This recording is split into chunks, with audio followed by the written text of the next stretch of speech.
Assalamualaikum warahmatullahi wabarakatuh.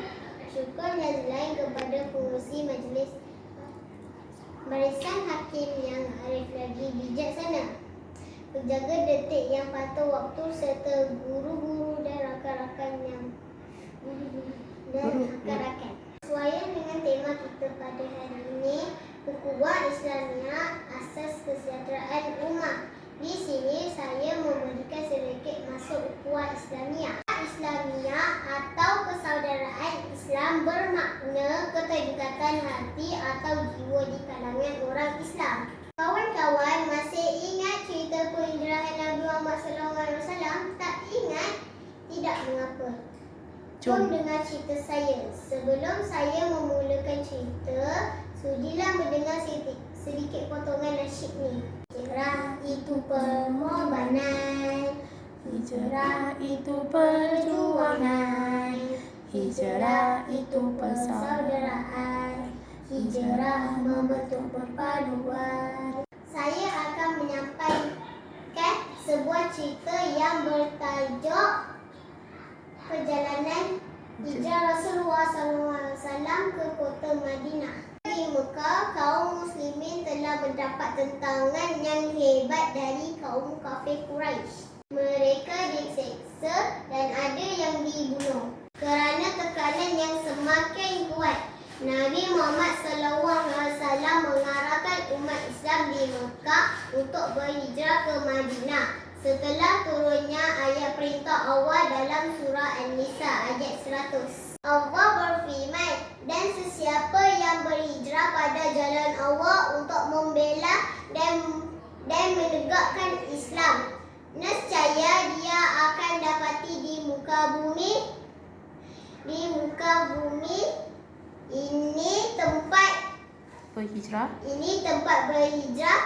yang banyak rezeki yang makmur. Dan sesiapa yang keluar dari rumahnya dengan tujuan berhijrah kepada Allah dan Rasulnya, kemudian dia mati dalam perjalanan, maka sesungguhnya telah tetap pahala di sisi hijrahnya di sisi Allah. Dan ingatlah, Allah Maha Pengampun lagi Maha Pengasih hadis. Lalu berhijrahlah umat Islam ke kota Madinah dan meninggalkan keluarga dan harta benda. Menyusul perjalanan hijrah ini dengan sebaiknya. Sebab itulah perjalanan baginda bersama Sayyidina Abu Bakar tetap berjalan dengan lancar walaupun menghadapi pelbagai rintangan. Pada malam sebelum Rasulullah bertolak, Rasulullah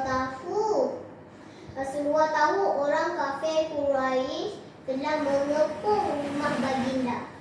Rasulullah telah memerintahkan Sayyidina Ali tidur di tempat baginda. Ketika Rasulullah keluar dari rumahnya, Allah telah mengaburi mata orang kafir Quraisy supaya tidak terlihat apa-apa. Selamatlah Rasulullah keluar berhijrah. Rasulullah dan Sayyidina Abu Bakar bersembunyi selama 3 hari di Gua Thur.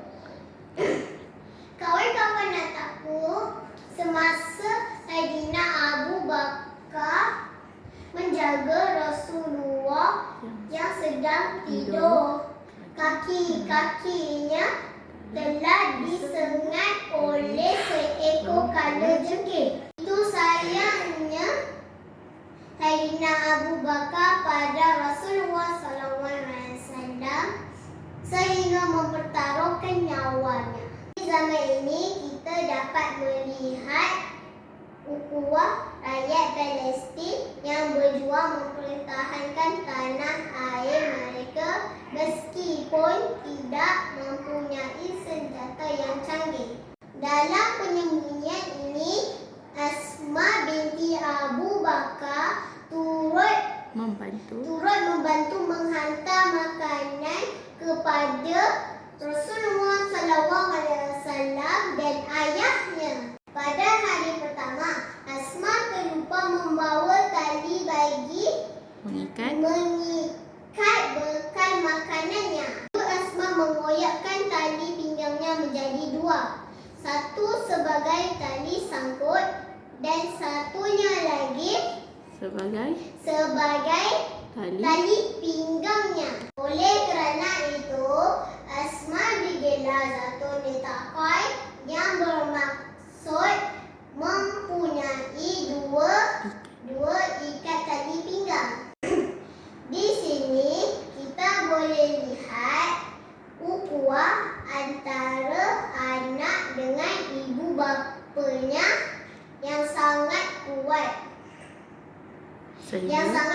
Sehingga sanggup mengorbankan dirinya. Pada akhirnya, Rasulullah SAW, Sayyidina Abu Bakar dan pembantunya selamat tiba di kota Madinah. Di kota Madinah, Rasulullah telah mempersaudarakan antara kaum Muhajirin dengan Ansar dan juga Aus dan Khazraj. Rasulullah berkata pada mereka, "Bersaudaralah kamu kerana Allah." Setelah itu Sa'ad bin Rabi' dengan ikhlasnya menawarkan setengah hartanya kepada Abdurrahman bin Auf. Bukan itu sahaja, beliau sanggup memberikan satu rumahnya dan menceraikan salah satu isterinya untuk diberikan kepada Abdurrahman bin Auf. Namun Abdurrahman menolak dengan lembut sambil berkata, "Tunjukkan aku di mana pasar kalian."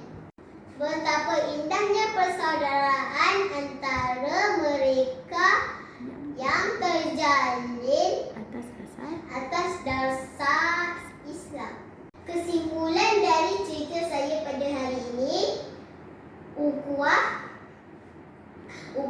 yang berlandaskan Islam akan diuji dengan berbagai ujian. Selama ini jelas terlihat ukhuwah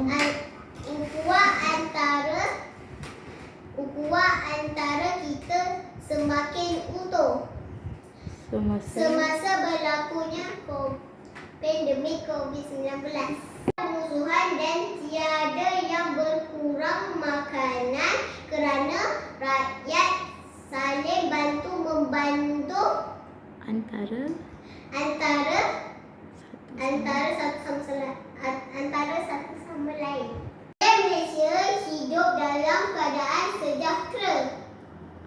Begitulah ukhuwah Islam